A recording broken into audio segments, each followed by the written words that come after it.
morning.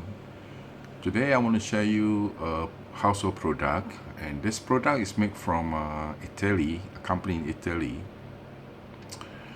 And we've been using this fridge for a couple of months.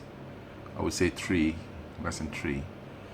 But somehow or rather, it forms in the upper compartment. It forms ice, and just wondering how long does this fridge able to hold.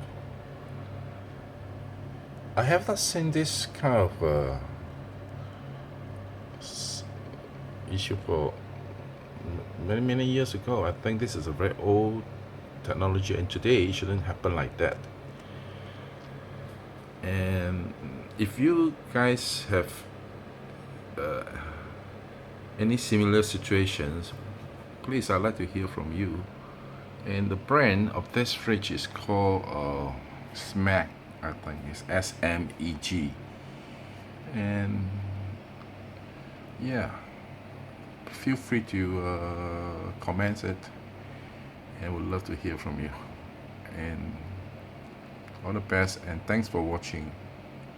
Take care.